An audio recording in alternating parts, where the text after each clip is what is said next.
Good morning students. आज का हमारा चैप्टर है ऑर्डिनरी डिफरेंशियल इक्वेशंस।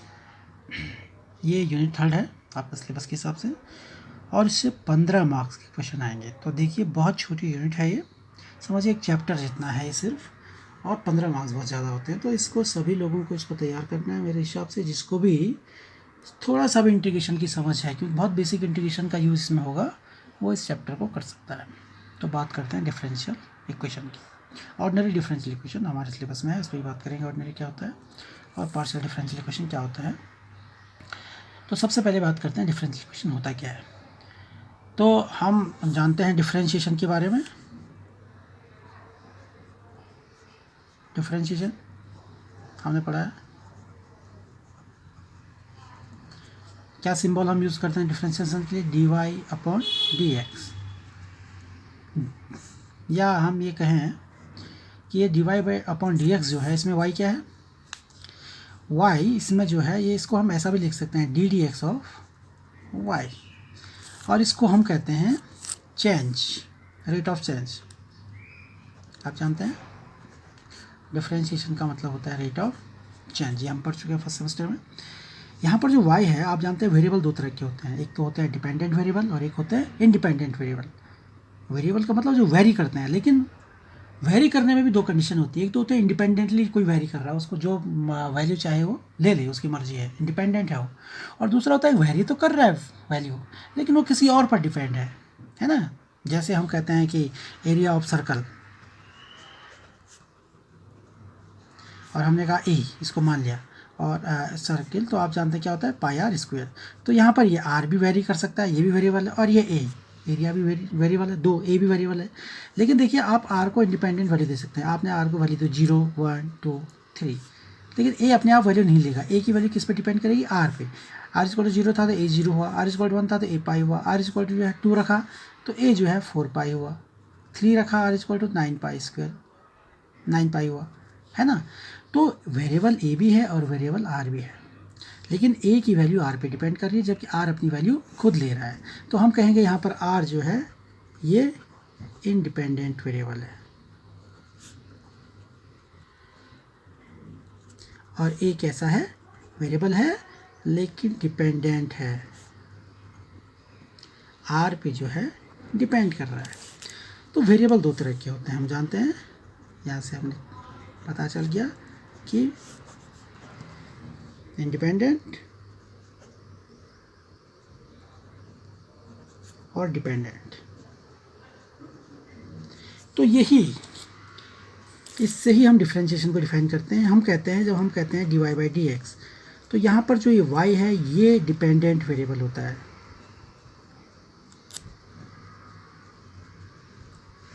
और जो x है ये इंडिपेंडेंट होता है।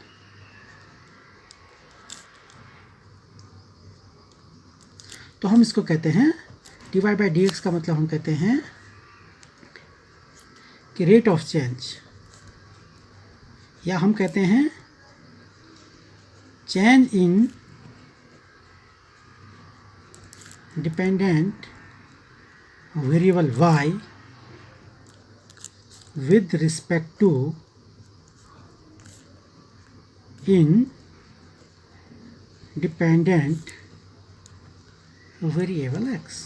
तो रेट ऑफ चेंज किस में चेंज हो रहा है, change independent variable with respect to independent variable x, ये dy बाई डी एक्स होता है। खैर हमारा ये चैप्टर नहीं है, लेकिन रिवाइज किया हमने इसको, जो हम बात बता रहे हैं आपको, है ना। तो ये dy बाई डी एक्स का मतलब होता है, या डिफरेंशिएशन का मतलब होता है। तो डिफरेंशिएशन का जब हम सिंबल लिखते हैं dy बाई डी एक्स, तो उसमें दो चीज़ें हैं, एक डिपेंडेंट वेरिएबल है और एक इंडिपेंडेंट वेरिएबल है। ये हम यहाँ पे बताने की आपको कोशिश कर रहे हैं, ठीक है, डिपेंडेंट वेरिएबल, डिपेंडेंट।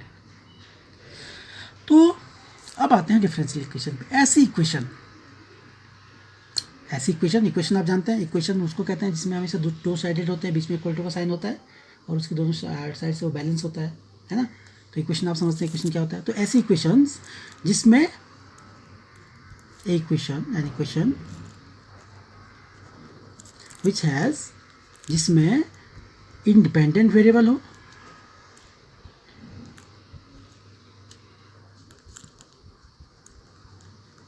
जैसे हम इंडिपेंडेंट वेरिएबल के सिंबल जो है एक्स लेते हैं, डिपेंडेंट वेरिएबल हो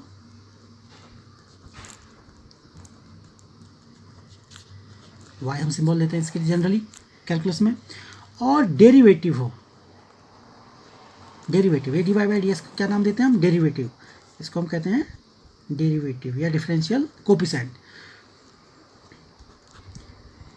तो ऐसी इक्वेशन जिसमें ये तीन चीज़ें हों, इंडिपेंडेंट वेरिएबल, डिपेंडेंट वेरिएबल और डेरिवेटिव,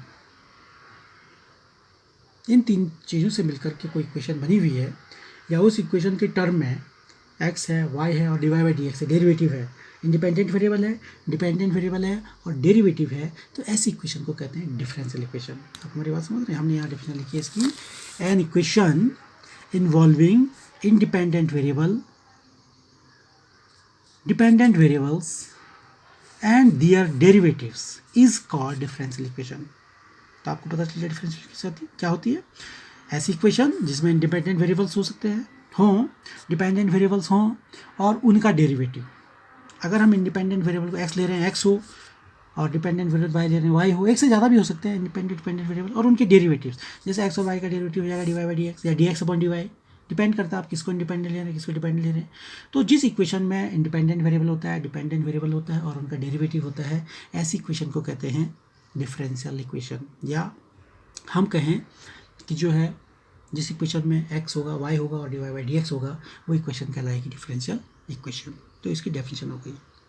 अब इसमें एक वर्ड हमने यूज़ किया, इसके आगे लिखा हुआ ऑर्डिनरी डिफरेंशियल इक्वेशन। एक्चुअली जब ये d y by d x हम लिखते हैं तो इसको हम ऑर्डिनरी डिफरेंशियल कोफिशिएंट कहते हैं।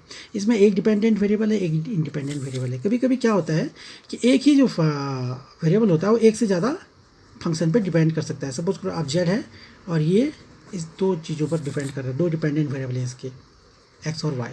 तो तब जो है किसके साथ इसका डिफ्रेंशिएशन कर रहे हैं, तो तब पार्शियल डिफरेंशियल की बात की जाती है ना। तो इस तरह का सिंबल यूज करते हैं, delta z upon x, delta z upon delta y, इसको पार्शियल डिफरेंशिएशन कहते हैं। ये हमारे सिलेबस में नहीं है। तो जब किसी इक्वेशन में पार्शियल डेरिवेटिव होगा तो उसको पार्शियल डिफरेंशियल इक्वेशन कहते हैं। ये हमारे सिलेबस में नहीं है, लेकिन क्योंकि यहाँ ऑर्डिनरी लिखा है ना। तो जब d y by d x होता है तो ऐसी इक्वेशन को जो है ऑर्डिनरी डिफरेंशियल इक्वेशन कहते हैं। और जब डेल्टा, ये वाला डेल्टा सिंबल यूज़ होगा तो उसको पार्शियल डिफरेंशियल इक्वेशन कहते हैं। तो हम यहाँ पर पढ़ेंगे ordinary differential equation d y by d x y, ठीक है। अब देखते हैं डिफरेंशियल इक्वेशन कहाँ काम आती है। तो आप फिजिक्स में, इलेक्ट्रॉनिक्स में, इलेक्ट्रिकल में, इंजीनियरिंग की किसी ब्रांच में आप देखेंगे बहुत सारी प्रॉब्लम्स में आपकी डिफरेंशियल इक्वेशन बनेंगी। बहुत ज़बरदस्त काम है डिफरेंशियल इक्वेशन का रिसर्च में, किसी प्रैक्टिकल लाइफ में। मैथ्स की वो ब्रांच जिसमें हम जो है किसी प्रैक्टिकल प्रॉब्लम को मैथमेटिकली फॉर्म में कन्वर्ट करते हैं, ये बहुत पॉपुलर ब्रांच है मैथ्स की आज के दिन में, जिसको हम कहते हैं मॉडलिंग करना, मैथमेटिकल मॉडलिंग। तो मॉडलिंग में जो सबसे ज़्यादा यूज़ होता है वो जो है डिफरेंशियल इक्वेशन का होता है, क्योंकि दुनिया में चीज़ें बदल रही हैं और हम स्टडी में बदलाव की करते हैं, चेंज की करते हैं। और रेट ऑफ चेंज क्या है? डिफरेंशिएशन। और डिफरेंशिएशन के साथ कोई इक्वेशन बनती है अगर, तो इक्वेशन क्या होगी? Differential equation. तो मॉडलिंग में बेसिकली कोई भी मॉडल होगा, सारे तो नहीं कह सकते हम, लेकिन मोस्टली जो मॉडल्स होते हैं, जो मॉडल बनते हैं मैथमेटिकल, उनमें डिफरेंशियल इक्वेशन यूज होता है। तो ये बहुत पॉपुलर ब्रांच है मैथमेटिक्स की। तो एक एग्जाम्पल लेते हैं। सपोज करो फिजिक्स में आप पढ़ते हैं रेडियो एक्टिविटी, है ना, समझने के लिए आप पढ़ते हैं रेडियो एक्टिविटी, जानते हो जो हैवी मेटल्स होते हैं जो है वो कंटिन्यूसली डिके होते हैं, है ना, उनसे रेडिएशन होता रहता है और उससे क्या होता है, उनका मास लगातार कम होता जाता है। तो इस प्रॉपर्टी को कहते हैं रेडिएशन, जैसे रेडियम है, थोरियम है। तो सपोज आप जानते हैं कि जो रेडिएशन का डिके या डिसइंटीग्रेशन होने की मात्रा है किसी रेडियो एक्टिव मैटर की, है ना, वो किस पे डिपेंड करती है? वो डिपेंड करती है किसी समय में कि उस समय उस रेडियो एक्टिव मैटर की कितनी क्वांटिटी है। जितनी ज़्यादा क्वांटिटी होती है उतनी तेज़ी से वो डिके करता है, फिर धीरे धीरे क्वांटिटी कम होती जाती है, तो उसका जो डिसइंटीग्रेशन का रेट है, जो डिके होने का रेट है, वो भी कम होता जाता है। ये आप फिजिक्स में पढ़ते हैं कि सपोज करो अगर किसी टाइम पर, है ना, y, ठीक है, किसी टाइम t पर अगर उसकी क्वांटिटी जो है रेडियो एक्टिव मैटर की y है, तो उसका जो रेट ऑफ डिसइंटीग्रेशन होगा, डिके होने का जो रेट होगा, वो डायरेक्टली प्रोपोर्शनल होता है y के, मतलब उसकी क्वांटिटी के। समझ रहे हैं मेरी बात? किसी रेडियो एक्टिव मैटर की किसी टाइम, पर्टिकुलर टाइम पर डिके होने का जो रेट है वो डिपेंड करता है उस टाइम पर उसके मैटर की क्वांटिटी पे। तो रेट ऑफ डिसइंटीग्रेशन टाइम के साथ डिसइंटीग्रेशन हो रहा है तो dy/dt, और किसका प्रोपोर्शनल होता है, उसकी क्वांटिटी की, y की। ऐसे इक्वेशन हम बनाते हैं फिजिक्स में। और क्या होता है, हमेशा साइन ऑफ प्रोपोर्शनल हटाने के लिए हम एक कांस्टेंट लगाते हैं। तो dy/dt, और क्या हो रहा है, रेट ऑफ डिके हो रहा है, क्वांटिटी लगातार कम हो रही, तो कांस्टेंट हम क्या लेते हैं, नेगेटिव लेते हैं। ठीक है, तो देखो ये एक इक्वेशन बन गई, rate of decay of radioactive matter. तो एक इक्वेशन बनती है फिजिक्स में। तो देखिए ये एक डिफरेंशियल इक्वेशन है, यहाँ एक डेरिवेटिव है इस इक्वेशन में, ये डिपेंडेंट वेरिएबल है, टाइम पे डिपेंड कर रहा है,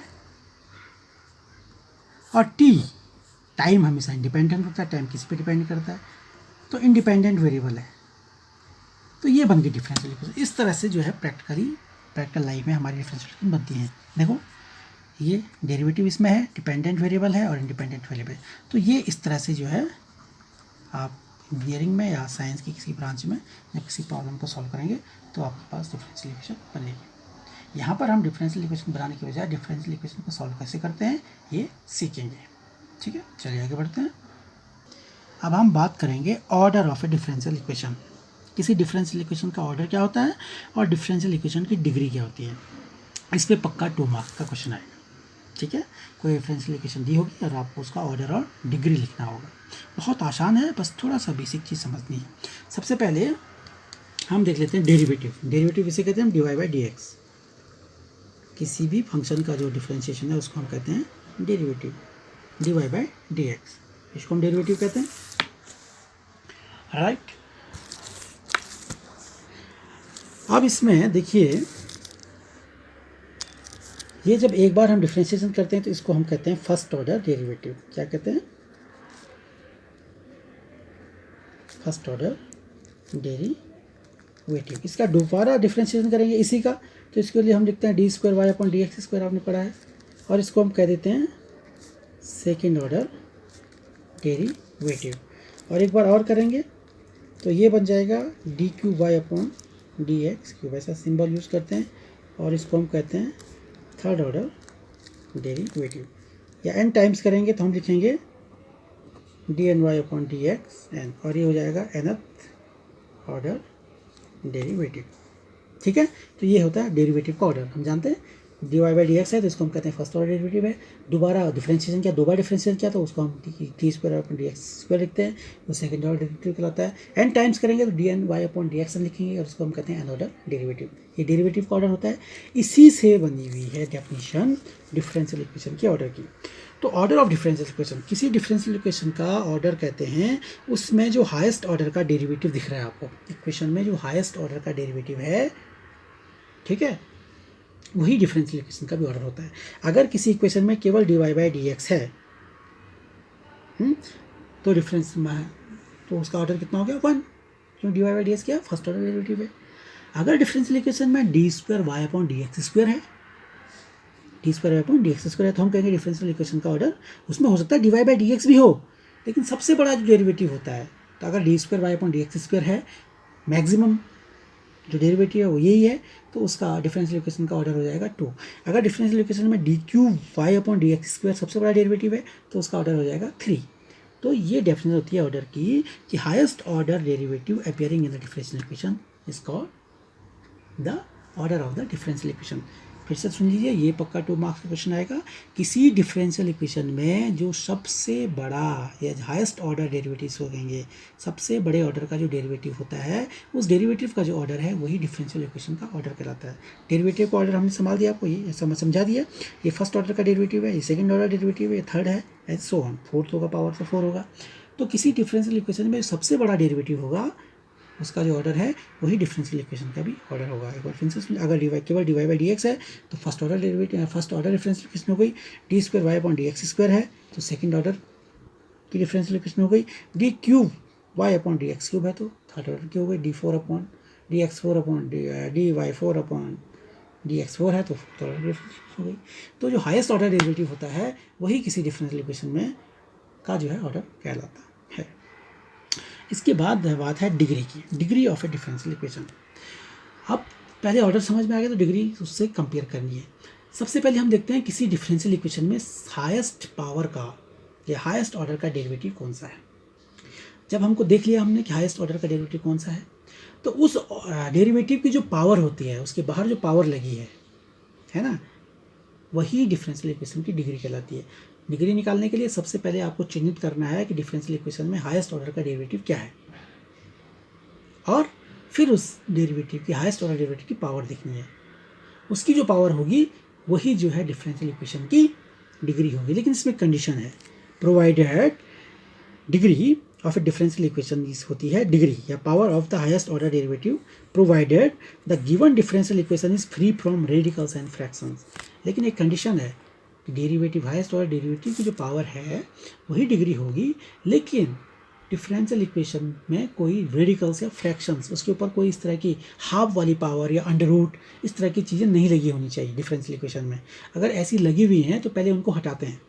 किसी डिफरेंशियल इक्वेशन में पहले रेडिकल्स और फ्रैक्शन में कोई पावर लगी हुई हैं, पहले उनको हटा देते हैं, मतलब उनको इधर ट्रांसफ़र करेंगे एक साइड से दूसरी साइड में, और सारी पावर्स को जो है कोशिश करते हैं, होल जो पावर्स लगी हैं उनको इंटीजर में, पूर्णांक में बदलने की कोशिश करते हैं। जब डिफरेंशियल इक्वेशन इस तरह की हो जाती है तब डिग्री को चेक करते हैं। अगर रेडिकल्स लगे हुए हैं, फ्रैक्शंस पावर लगी हुई हैं डिफरेंशियल इक्वेशन में, तब तक हम उसकी डिग्री नहीं निकाल सकते हैं। तो सबसे पहले आपको क्या करना है, किसी पार्शियल इक्वेशन में अगर कोई फ्रैक्शनल पावर लगी हुई हैं, रेडिकल्स हैं, अंडर रूट हैं, शॉर्ट्स हैं, इस तरह की चीज़ें हैं, तो पहले उनको रिमूव करेंगे, ठीक है। और उसके बाद देखेंगे हायर ऑर्डर डेरिवेटिव क्या है। जो हायर ऑर्डर डेरिवेटिव होगा उसकी जो पावर होगी वो डिफरेंशियल इक्वेशन की डिग्री कहलाएगी। एग्जाम्पल लेके समझाते हैं। तो चलिए ये 3 एग्जाम्पल ले रहे हैं हम। Find order and degree of differential equation, ये बहुत आसान है और इसको सभी को सीखना है। 2 मार्क्स आपकी बहुत आसानी से इसमें मिल जाएंगे आपको।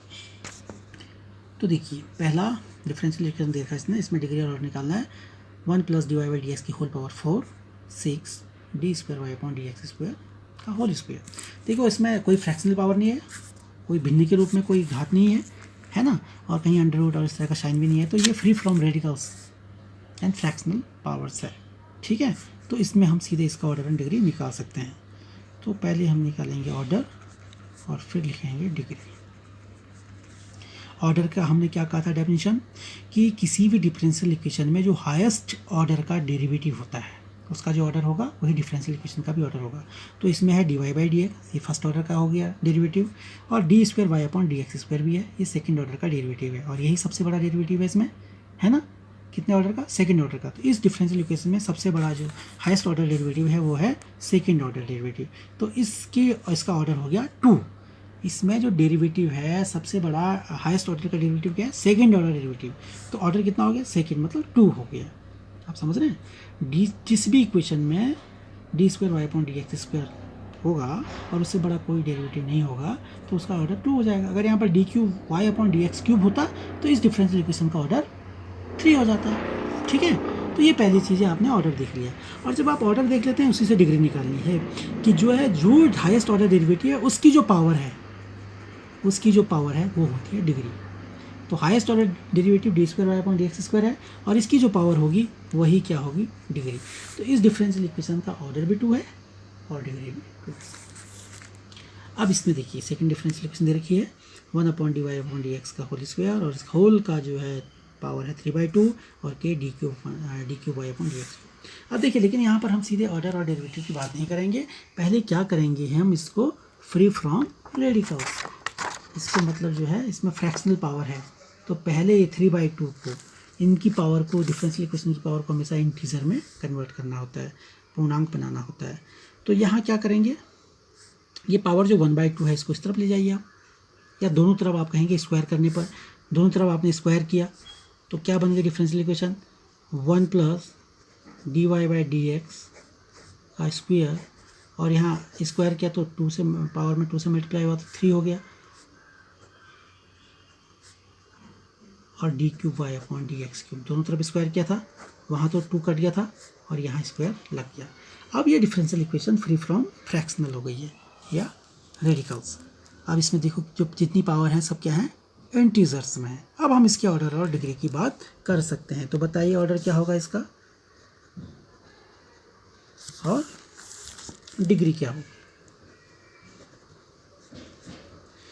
तो देखिए हाईएस्ट ऑर्डर डेरिवेटिव, ऑर्डर क्या होता है, हाईएस्ट ऑर्डर डेरिवेटिव, सबसे बड़ा डेरिवेटिव क्या है इसमें, तो देखो d y by d x है और d cube y upon d x cube है। तो d cube y upon d x cube इसमें सबसे बड़ा डेरिवेटिव है और किस ऑर्डर का है, थर्ड ऑर्डर का। तो ऑर्डर कितना हो गया डिफरेंशियल इक्वेशन का, 3, ठीक है। और डिग्री क्या कहा था, डिग्री जो हाईएस्ट ऑर्डर डेरिवेटिव होता है उसकी जो पावर होती है वही जो है डिफरेंशियल इक्वेशन की क्या होती है, डिग्री होती है। तो जब इसको चेंज किया हमने, है ना, तो हाईएस्ट ऑर्डर डेरिवेटिव की डिग्री कितनी हो गई, 2, मतलब पावर कितनी है, 2, डिफरेंशियल इक्वेशन की डिग्री कितनी होगी, 2। अगर हम इसको फ्री फ्रॉम रेडिकल्स नहीं करते तो बच्चे यहीं पर कंफ्यूज होते हैं और क्या करते हैं, वो सही करते हैं, ऑर्डर एकदम 3 लिखते हैं, लेकिन वो डिग्री लिखते हैं पावर इसकी 1 है और वो डिग्री लिख देते हैं 1, लेकिन यहाँ देखिए पावर क्या है, 3/2 है।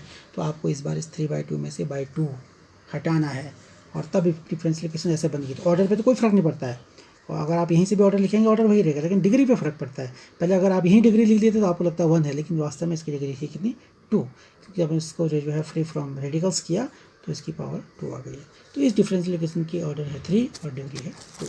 अभी लास्ट वाला देखिए, इसमें भी देखिए अंडर रूट है 4 में, तो एक बार अंडर रूट को आप हटाएंगे। अंडर रूट का मतलब क्या है कि 1 plus d y by d x की पावर कितनी होगी, 1/2, और दोनों तरफ स्क्वायर करेंगे आप, दोनों तरफ स्क्वायर, तो यहाँ स्क्वायर लग गया, d square y upon d x square का whole square is equal to, और यहाँ अंडर रूट हट गया, 1 upon d y by d x. अब ऐसे बनेगी इक्वेशन जब हम इसमें से रेडिकल्स हटाएंगे। तो अब इसका ऑर्डर देखिए, इसमें हाईएस्ट ऑर्डर डेरिवेटिव क्या है, d square y upon d x square, second order derivative है तो ऑर्डर 2 हो गया, और डिग्री जो हाईएस्ट ऑर्डर डेरिवेटिव है उसकी जो पावर है वही क्या कहलाती है, डिग्री, और उसकी पावर है 2, ये d square y upon d x की पावर है 2, तो इसकी डिग्री भी है 2, तो ऑर्डर भी है 2 और डिग्री भी है 2। तो मुझे लगता है आपको ये समझ आ गया होगा, थोड़ा प्रैक्टिस करिए, मदद मिलेगी। चलिए हमारे पास सिलेबस में है वो है differential equation of first order and first degree, इनका हमें सॉल्यूशन सीखना है। Differential equation of first order and first degree मतलब फर्स्ट ऑर्डर मतलब केवल आपके पास डिफरेंशियल इक्वेशन आएगी उसमें d y by d x होगा, d square y upon d x square नहीं होगा, और first degree d y by d x की जो पावर होगी वो 1 होगी। तो मतलब कुल मिला के इक्वेशन में जो अपीयर करेगा डेरिवेटिव वो d y by d x होगा, तो उसको कहते हैं differential equation of first order and first degree. इसका हमें सॉल्यूशन सीखना है। इसके सॉल्यूशन के 4 मेथड हैं, 4 ही मेथड होते भी हैं। एक तो है वेरिएबल सेपरेबल फॉर्म, दूसरा है होमोजेनियस इक्वेशन फॉर्म, तीसरा है लीनियर इक्वेशन फॉर्म, और चौथा होगा एग्जैक्ट इक्वेशन फॉर्म। इन 4 फॉर्म में इक्वेशंस आपके पास होंगे। आपको सबसे पहले पहचानना होगा कौन सा मेथड लगाना है। ये जो वेरिएबल सेपरेबल फॉर्म है जो हम सबसे पहले सीखेंगे, हर इक्वेशन को आप या तो इक्वेशन आपके पास वेरिएबल सेपरेबल फॉर्म में होगी, और नहीं होगी तो आपको उसमें कन्वर्ट करना होगा। बिना वेरिएबल सेपरेशन के डिफरेंशियल इक्वेशन को सॉल्व नहीं कर सकते हैं। यही बेसिक तरीका है उसको सॉल्व करने का, कि जो डिपेंडेंट वेरिएबल है y है उसको dy के साथ, dy बाई डी एक्स होगा इक्वेशन में, x होगा और y होगा, तो जो y वाली टर्म्स होंगी उनको dy के साथ लिखेंगे सेपरेट करके, और जो x वाली टर्म होंगी उनको जो है dx के साथ लिखेंगे सेपरेट करके, और फिर क्या करेंगे उसको इंटीग्रेट करेंगे। तो इसी को वेरिएबल सेपरेबल कहते हैं। तो सबसे पहले आपको जो डिफरेंशियल इक्वेशन दी हुई है आप उसके सॉल्यूशन के लिए चेक करेंगे कि उसमें वेरिएबल सेपरेशन हो रहा है कि नहीं हो रहा है। मतलब जो x वाले टर्म्स हैं वो dx के साथ आसानी से शिफ्ट कर दे हो रहे हैं, और y वाले टर्म y के साथ शिफ्ट हो रहे हैं। तो अगर ऐसा हो गया तो बस सबसे आसान बन गई डिफरेंशियल इक्वेशन का सॉल्यूशन, है ना। वेरिएबल सेपरेशन मेथड लगाएंगे, मतलब दोनों तरफ इंटीग्रेट करेंगे और y के टर्म इंटीग्रेट हो जाएंगे, x के dx के साथ इंटीग्रेट हो जाएंगे और सॉल्यूशन आ जाएगा। लेकिन अगर ऐसा नहीं होगा तो फिर हमें कुछ और मेथड लगाना पड़ेगा जिससे हम उसके बाद जो है वेरिएशन सेपरेशन कर सकें। तो उसके लिए हमारे पास बाकी 3 हैं कि इन फॉर्म को हम चेक करते हैं कहीं इक्वेशन होमोजीनियस तो नहीं है, फिर होमोजीनियस का मेथड लगाते हैं, लीनियर देखते हैं लीनियर तो नहीं है, लीनियर होगी तो लीनियर का मेथड लगाएंगे, और एग्जैक्ट इक्वेशन तो नहीं है, अगर इन 3 में से जो फॉर्म होगी फिर उसका मेथड लगाएंगे, और तब लास्ट में वेरिएबल सेपरेशन हो पाता है। तो वेरिएबल सेपरेशन जो है, जो सेपरेबल फॉर्म है, सबसे सिंपल फॉर्म है। अगर पहले से ही वेरिएबल सेपरेशन हो रहा है तो क्वेश्चन आसानी से सॉल्व हो जाती है। जब आपको लगता है कि हम इसमें वेरिएबल को अलग अलग नहीं कर पा रहे हैं तब बाकी 3 मेथड यूज़ करेंगे। तो सबसे पहले हम पहले फॉर्म में आते हैं, वेरिएबल सेपरेबल। तो इसमें वेरिएबल सेपरेबल में 3 तरह की पॉसिबिलिटीज़ हैं। आपको इस तरह की क्वेश्चन दी है, d y by d x है एक तरफ, डेरिवेटिव एक तरफ है, और दूसरी तरफ सिर्फ क्या है, एक्स का फंक्शन है एफ एक्स। तो ये बहुत आसानी से सेपरेबल हो जाएगा। आप क्या करेंगे, डी वाई यहाँ रखेंगे और एक्स की जो टर्म्स हैं उनके साथ क्या ले जाएंगे, डी एक्स को ले जाएंगे और दोनों तरफ इंटीग्रेट करेंगे, integrating on both sides. Integrate करेंगे तो ये हो जाएगा integrate d y, integration d y is equal to integration f x d x, है ना। और ये क्या लग जाएगा, कांस्टेंट ऑफ इंटीग्रेशन लगे नहीं, और डी वाई का इंटीग्रेशन होता है वाई, और ये तो डिपेंड करेगा एफ एक्स आपको क्या दे रखा है, इसका आप इंटीग्रेशन करेंगे और ये भी कोई इंटीग्रेशन करके टर्म आएगा और प्लस सी, ये आपको क्या हो जाएगा, आंसर हो जाएगा। अगर आपको दे रखा है d y by d x is equal f y, इस तरफ केवल वाई की टर्म से एक्स नहीं है यहाँ, तो ये एफ आई को क्या ले जाएंगे, डी वाई के साथ ले जाएंगे तभी तो इंटीग्रेट होगा। वेरिएबल सेपरेशन का मतलब है कि वाई की जो टर्म्स हैं उनको डी वाई के साथ ले जाना है और एक्स की जो टर्म है उनको डी एक्स के साथ ले जाना है। एक्स की कोई टर्म नहीं है, डी एक्स यहाँ आ गया। अब फिर से दोनों तरफ इंटीग्रेट करेंगे, d y by d upon f y is equal to integration of d x plus c, और यहाँ एक्स प्लस सी हो जाएगा, है ना। और ये इंटीग्रेशन करेंगे। तीसरी पॉसिबिलिटी ये है कि d y by d x is equal to x की टर्म भी है और वाई की भी टर्म है ना। तो एक्स की टर्म को एक्स डी एक्स के साथ ले जाएंगे और वाई की टर्म को डी वाई के साथ ले जाएंगे। यही कहलाता है वेरिएबल सेपरेशन, वेरिएबल को अलग अलग करना, एक्स को एक्स के साथ, डी एक्स के साथ और वाई को डी वाई के साथ। और अब दोनों तरफ इंटीग्रेशन करेंगे, integration of f x d x plus c. Solution of differential equation का मतलब है कि आंसर एक्स और वाई में आना चाहिए, उसमें डेरिवेटिव नहीं होना चाहिए, डेरिवेटिव को हटाना है ना। डिफरेंशियल इक्वेशन में d y by d x होता है, तो d y by d x को हटा करके जो आंसर आएगा उसको एक्स और वाई की फॉर्म में लाना, यही सॉल्यूशन ऑफ डिफरेंशियल इक्वेशन कहलाता है। ठीक है, अब इस पर एग्जाम्पल लेके आपको समझाते हैं। तो चलिए, ये पहला एग्जाम्पल लिया हमने, solve 1/x² dy is equal to 1/y² dx। ये देखो x के टर्म्स हैं और यहाँ dy है और ये y का टर्म है 1/y² dx है। तो y को जो है y वाले टर्म को dy के साथ ले जाना है और x वाले टर्म को dx के साथ ले जाना है, यही कहलाता है वेरिएबल सेपरेबल। तो इसको यहाँ ले जाएंगे और इसको दूसरी साइड में ले जाएंगे, काम हो जाएगा। तो dy अपॉन सॉल्यूशन, ये इधर ले गए तो इसके नीचे आ गया 1/y² और यहाँ बचा dx और ये इधर गया, इनटू में था तो डिवाइड। चलिए अब क्या करेंगे, इंटीग्रेटिंग ऑन बोथ साइड।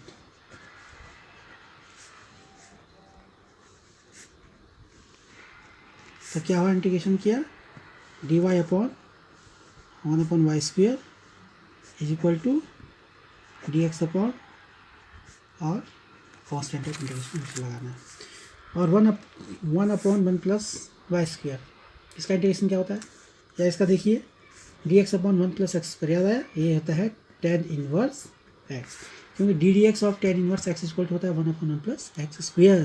तो इस 1/1 + x² का इंटीग्रेशन क्या हो गया, tan इनवर्स x, ये आप याद करिए, अभी इंटीग्रेशन हमने पढ़ा है, प्लस c।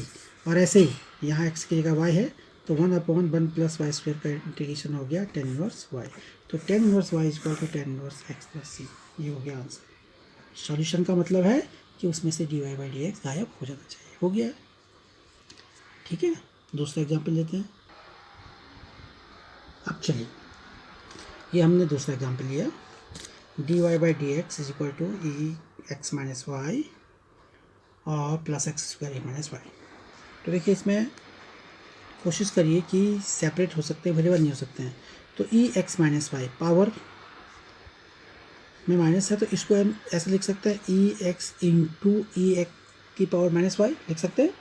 देखो ex और e - y दोनों e की पावर हैं और इंटू में जो है मल्टीप्लिकेशन में पावर क्या हो जाती है, जुड़ जाती है। तो e की पावर क्या होगी, x - y। तो ex - y को हम ऐसे सेपरेट करके लिख सकते हैं, प्लस x² e - y, अलग है। और यहाँ से देखिए e - y इसमें भी है, e - y इसमें भी है। e - y कॉमन लिया तो अंदर बचा ex, यहाँ से ex बचा और यहाँ से बचा x²। ठीक है, तो देखिए अब y वाला जो टर्म है वो अलग हो गया है और x वाला टर्म अलग हो गया है।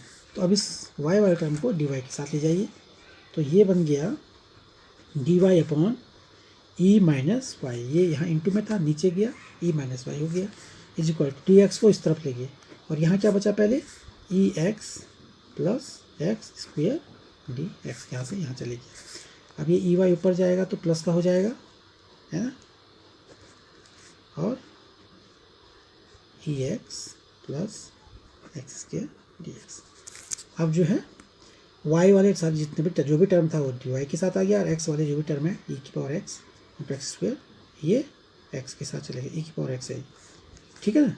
तो अब क्या करेंगे, दोनों तरफ इंटीग्रेट करेंगे, तो integration of e y d y is equal to integration of e x plus x square d x, और इंटीग्रेशन कर रहे हैं तो कॉन्स्टेंट ऑफ इंटीग्रेशन, और ई वाई का इंटीग्रेशन ई वाई, यहाँ करेंगे ई एक्स का integration e x, x square का इंटीग्रेशन एक्स क्यूब अपॉन 3 और प्लस कॉन्स्टेंट ऑफ इंटीग्रेशन। तो देखिए वेरिएबल सेपरेशन अगर आपसे हो रहा है, क्वेश्चन में आसान क्वेश्चन आया है, सीधे वेरिएबल सेपरेशन हो रहा है, तो कुछ भी नहीं करना है, सिर्फ जो है वेरिएबल को जो है सेपरेट करना है, मतलब वाई वाली टर्म्स को डी वाई के साथ ले जाना है, एक्स वाली टर्म को डी एक्स के साथ ले जाना है, दोनों तरफ इंटीग्रेशन कर लेना है और आपका आंसर आ गया है, ठीक है।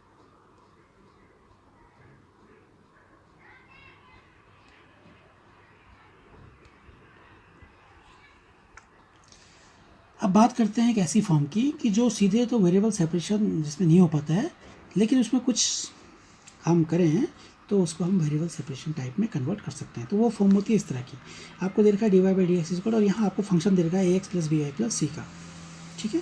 तो इसमें कांस्टेंट है चूँकि, है ना, और जो है ये सीधे सीधे सेपरेट भी नहीं हो पाते हैं, तो इसमें क्या कर लेते हैं हम कि इसको put a x plus b y plus c को हम टी मान लेते हैं।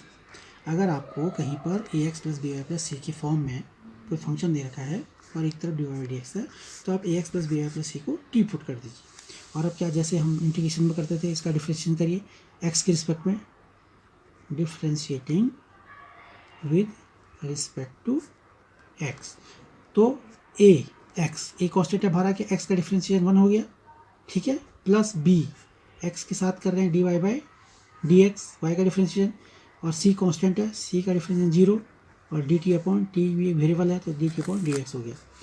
तो यहाँ से d y by d x की वैल्यू निकालेंगे हम, ठीक है।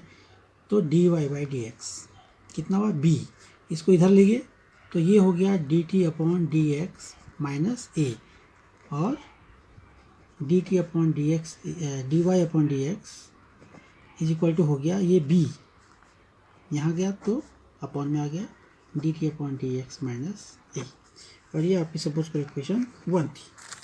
तो इसको 1 में पुट किया तो 1 क्या बन गई, d y by d x, d y by d x की जगह ये आ गया 1 upon b d t upon d x minus a is equal to, और यहाँ एफ और ये बन गया टी। तो अब ये डिफरेंशियल इक्वेशन बन गई टी में और एक्स में, इसमें डिपेंडेंट वेरिएबल है टी और इंडिपेंडेंट वेरिएबल है एक्स, और डेरिवेटिव है d t upon d x. अब इसमें वेरिएबल सेपरेशन हम कर सकते हैं, है ना, कर सकते हैं, ये एफ टी को इस तरफ ले जाएंगे और एक्स वाली टर्म्स को इस तरफ ले जाएंगे, है ना। तो अब इसमें आसानी से वेरिएबल सेपरेशन हो सकता है। इसका एग्जाम्पल लेके देखते हैं, एक एग्जाम्पल लीजिए इसका, आपको फिर क्लियर हो जाएगा कि क्या हमने किया था इसमें। तो सपोज करो आपको दे रखा है d y by d x is equal to, ये क्वेश्चन कई बार आया है, 4x प्लस वाई प्लस 1 का होल स्क्वायर, ये क्वेश्चन है आपके पास। इस डिफरेंशियल इक्वेशन का आपको सॉल्यूशन निकालना। देखिए अभी इसमें हम जो है वेरिएबल सेपरेशन नहीं कर सकते, मतलब x को x के साथ, y को y के साथ कैसे जाएंगे, यहाँ होल स्क्वायर है ना, नहीं जा पाएंगे। तो जैसे हमने कहा ये क्या है, a x plus b plus c इस फॉर्म का है, a x plus b plus c इस फॉर्म का है, a x plus b plus c. तो ऐसे क्वेश्चन में हम क्या कर लेते हैं, a x plus d y plus c को क्या मान लेते हैं, टी मान लेते हैं। तो ये 4x प्लस वाई प्लस 1 को आपने क्या मान लिया, टी। तो आपने लिखा put 4x plus y plus 1 equal टी, और डिफ्रेंशिएशन क्या है इसका, विद रिस्पेक्ट टू एक्स के साथ करना है। तो 4x का हो गया 4 बाहर आ गया, एक्स का 1 हो गया, y का हो गया d y upon d x, 1 का हो गया 0, और t का हो गया d t upon t x differentiation. और यहाँ से d y by d x is equal to, ये 4 यहाँ चले गया, तो क्या हो गया d t upon d x minus 4, और ये आपकी क्वेश्चन 1 थी। तो इसमें रखिए इसको, तो 1 implies d y by d x की वैल्यू आ गई है d t upon d x minus 4 is equal to, इसको आपने क्या मान लिया टी, तो टी स्क्वायर। अब देखिए ये इक्वेशन जो शुरू में वेरिएबल सेपरेबल फॉर्म में नहीं थी अब आ गई है। अब आप टी के टर्म को टी के साथ और एक्स के टर्म को डी एक्स के साथ रख सकते हैं। तो इसको यहाँ ले जाएंगे और इसको इधर ले जाएंगे, है ना। तो पहले एक ही काम करिए। तो d t upon d x is equal to, पहले इसको इधर ले जाइए। तो ये हो गया टी स्क्वेयर प्लस 4। क्या हो गया? T square plus 4।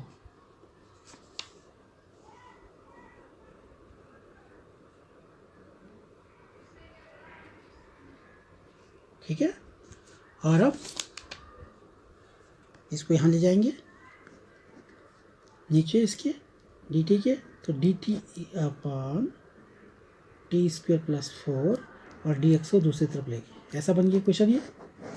और अब देखिए अब ये वेरिएबल सेपरेशन फॉर्म में है। टी के साथ टी के टर्म आ गया और एक्स का कोई टर्म नहीं है, तो डी एक्स सेपरेट है। अब क्या करेंगे? इसका दोनों तरफ, अब दोनों तरफ इंटीग्रेशन करेंगे। तो d t upon t square plus 4 को हम लिख सकते हैं 2 का square is equal to integration of d x plus constant of integration. तो ये देखिए इसका इंटीग्रेशन यहाँ तो हो गया एक्स, डी एक्स का इंटीग्रेशन तो हो गया एक्स प्लस सी। अब इसका इंटीग्रेशन कैसे करेंगे? याद करिए हमने ये पढ़ा था फॉर्म कि d x upon x square plus a square. तो ये होता है 1 upon a tan inverse x upon a. याद है आपको ये फॉर्मूला?